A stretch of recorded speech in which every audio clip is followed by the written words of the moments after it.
¿Es el Nuevo Testamento un documento confiable? Muchos escépticos dicen que no, que está basado en copias tardías y lleno de errores. Pero ¿qué dice la evidencia? Los cristianos por siglos han apuntado hacia la evidencia por la que podemos ver el Nuevo Testamento como confiable y recuperar lo que originalmente decía. Así que, ¿qué evidencia podemos ofrecer? Cuando se trata de documentos antiguos, entre más manuscritos tengamos es mejor. De esta manera es más fácil verificar la precisión e identificar los cambios que pudieron haber ocurrido, a través del proceso conocido como crítica textual. Así que obviamente queremos más para comparar para poder llegar al original. ¿Qué tenemos acerca del Nuevo Testamento? Del idioma original del Nuevo Testamento tenemos más de 5.800 manuscritos griegos. En latín tenemos más de 10.000 manuscritos. En otros idiomas tempranos tenemos entre 5.000 y 10.000 manuscritos. Así que tenemos una extremadamente extensa variedad de manuscritos del Nuevo Testamento de todo el mundo antiguo que podemos estudiar y comparar. Y entre más manuscritos seremos más precisos en reconstruir el original a través de la crítica textual. Pero incluso si no tuviéramos los manuscritos, aún tendríamos el Nuevo Testamento entero preservado en los escritos de los padres de la Iglesia. Se ha estimado que hay más de 1 millón de citas al Nuevo Testamento solo en los padres de la Iglesia. Si hubo grandes cantidades de corrupciones accidentales o intencionales al texto, sería sencillo rastrearlas a través de la comparación de manuscritos de diferentes regiones. There was never a time when any one man or group of men had control over the text of the New Testament. There was never a Christian Uthman. All assertions regarding adding doctrines, changing theology, removing teachings, etc. are without merit. The Christian church was a persecuted minority without power to enforce a uniform textual transmission, as in Islam. Esto es mucho más que cualquier otro documento antiguo. El segundo documento más atestiguado sería la Ilíada de Homero, con 1.757 copias, y después Suetonio, con cerca de 200 copias. Así que si uno es escéptico del Nuevo Testamento después de saber cuán ampliamente es atestiguado, entonces ellos tienen que ser incluso más escépticos de otros trabajos de la antigüedad, como dice el erudito Dane Wallace. What that would be like. If I'm going to be skeptical about the New Testament and I apply that skepticism to other ancient Greco-Roman literature, guess what? We immediately go back into the Dark Ages. We've eclipsed all knowledge in the last 500 years. Pero no solo tenemos una gran cantidad de manuscritos, sino que tenemos manuscritos completos muy tempranos e incluso fragmentos más tempranos. El Nuevo Testamento completo más antiguo dista aproximadamente 300 años del original. Ello es lo más cercano para cualquier documento antiguo, pero incluso tenemos testigos tempranos en fragmentos como este, P52 del 90 DC al 125 DC, y otros como estos aproximadamente del 170 DC al 220 DC. También tenemos un fragmento más largo cerca de este tiempo en P75, el cual posee 102 páginas de Lucas y Juan. Comparando esto con otros documentos antiguos, la copia más temprana de la Ilíada dista 500 años del original, y Suetonio es 800 años después del original. Como pueden ver, el Nuevo Testamento es por mucho el más cercano a su original que cualquier otro documento antiguo. Así que si vamos a ser escépticos del Nuevo Testamento, entonces debemos ser también más escépticos de cualquier otra literatura antigua. De hecho, tenemos como una docena de manuscritos fragmentados que datan cerca del segundo siglo, los cuales representan alrededor del 40% del Nuevo Testamento entero, y tenemos 120 manuscritos dentro de los primeros 300 años del original, lo cual es increíble comparado con otros documentos antiguos. Pero a pesar de ello, algunos académicos aún argumentan que las copias del Nuevo Testamento son muy tardías y llenas de errores. El crítico principal es Bart Ehrman. Él dice, no solo no tenemos los originales, no tenemos las primeras copias del original, ni siquiera tenemos las copias de las copias del original, o copias de las copias de las copias del original. Lo que tenemos son copias hechas muchísimo después, y todas estas copias difieren una de otra en miles de lugares.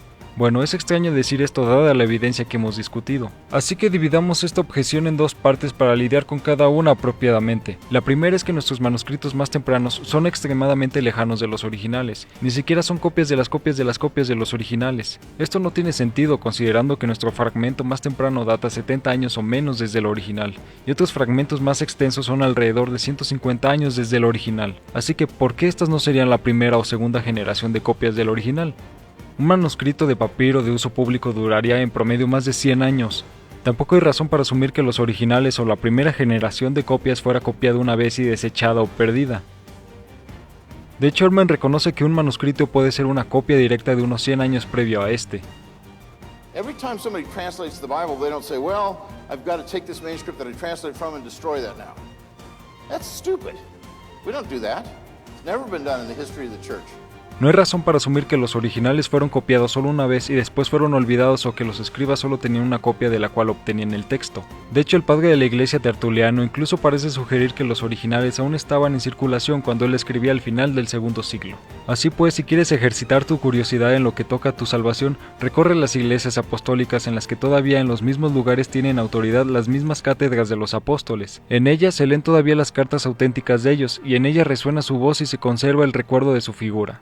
La palabra latina para auténtico normalmente se refiere a los documentos originales, así que parece que Tertuliano está diciendo que los originales aún se encontraban en las iglesias hasta ese día. Él específicamente se refiere a las cartas a los Corintios, Filipenses, Tesalonicenses, Efesios y Romanos, y anima a sus lectores a que visiten estos lugares para que vieran los escritos auténticos por sí mismos. Incluso si Tertuliano no hablaba de los pergaminos originales en los que escribieron los apóstoles, su testimonio aún nos dice que los cristianos en sus días estaban preocupados por tener escritos precisos y que no estaban descartando sus copias como sin valor, como el escéptico sugiere. Es perfectamente razonable sugerir que si los manuscritos se leían con frecuencia, eran copiados con frecuencia, y de hecho la cantidad de manuscritos que tenemos hoy obviamente sugiere eso. El razonamiento de Ehrman parece implicar que la copia del Nuevo Testamento era como el juego del teléfono descompuesto, donde una copia del siglo IV es una copia de uno del siglo III, el cual es una copia de uno del siglo II, el cual es una copia de uno del siglo I, el cual es una copia del original. Pero no hay razón para sugerir que los originales o las primeras copias de los originales simplemente se perdieron después de ser copiadas una vez. Los escribas siempre podían regresar a las copias más tempranas en sus días que hubiesen sobrevivido y simplemente copiarlas. San Ireneo incluso dice que él tenía acceso a las copias tempranas del libro del Apocalipsis, lo cual sugiere que las copias más tempranas estaban siendo preservadas para precisión y transmisión. Y los testimonios de los primeros padres de la iglesia indican cuán sagrados ellos consideraban estos documentos. Así que no eran copiados sin cuidado, sino que eran considerados especiales para preservar la fe transmitida de los apóstoles. De hecho, los académicos Derek Bock y Dan Wallace resaltan que los manuscritos más tempranos que tenemos probablemente se remontan a cerca del 100 DC.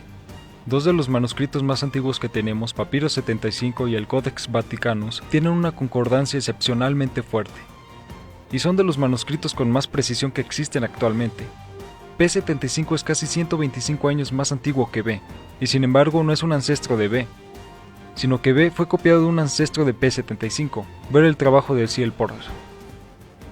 La combinación de estos dos manuscritos en una lectura particular seguramente debe remontarse al mismísimo inicio del segundo siglo, así que la idea de que nuestras copias son muy tardías no se sostiene en contra de la evidencia, y la crítica textual demuestra que no estamos muy lejos de los originales.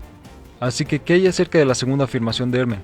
Que todos los demás manuscritos tienen muchas variaciones y difieren uno de otro en miles de lugares. Ehrman y otros escépticos usualmente apelarán al hecho de que hay 400.000 variantes a través de los manuscritos del Nuevo Testamento, lo cual en realidad es cierto. Sin embargo, cuando observas los detalles de esto, no es significativo realmente. Por ejemplo, la razón por la cual tenemos tantas variantes es porque tenemos muchos manuscritos. Ello sería esperado con un número tan grande de manuscritos, pero incluso con eso recuerden que tenemos cerca de 6.000 manuscritos en griego del Nuevo Testamento, lo cual es casi 2.6 millones de páginas del Nuevo Testamento. Si haces los cálculos, ello es casi una variante por cada 6 páginas y media.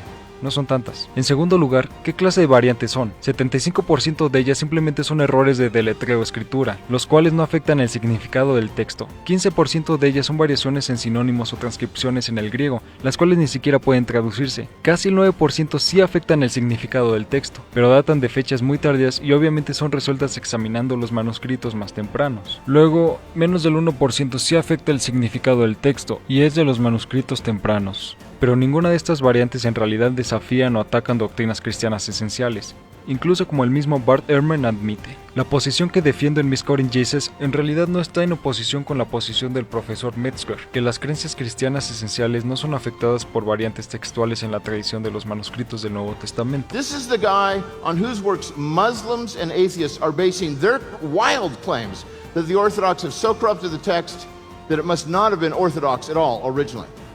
They don't know what they're talking about, but they're basing it on Dr. Ehrman's work. He does know what he's talking about. I happen to disagree with him about a number of things, but I don't disagree with him over this. In fact, in our 3 debates, at the end of each debate, I say, by the way, I think you agree with me, Bart, that essential Christian beliefs are not affected by textual variants. And I put this screen up. He's never disputed it. He said it. It's in print. He can't deny himself. Absolutamente no hay evidencia que sugiera que las doctrinas cristianas son afectadas por las variantes en los manuscritos, y hay cero evidencias que sugieran que no podemos remontarnos a los originales. De hecho, dada toda la evidencia, solo hay 40 líneas del Nuevo Testamento que no están resueltas por la crítica textual, dando una precisión del 99.5%, lo cual es, por mucho, lo mejor para cualquier documento antiguo. Ahora, obviamente hay debate sobre qué conjunto de pasajes fueron originales, y ningún erudito cristiano argumenta que tenemos lo que los autores originales escribieron palabra por palabra. Pero a la luz de esta evidencia también debemos evitar el escepticismo radical, el que dice que ciertamente nunca podremos saber nada de lo que los autores originales escribieron, simplemente no se sostiene contra la evidencia. La sobreabundante cantidad de escritura no es debatida, y ninguna evidencia textual amenaza los orígenes de ninguna doctrina cristiana. Así que, ¿es el Nuevo Testamento confiable?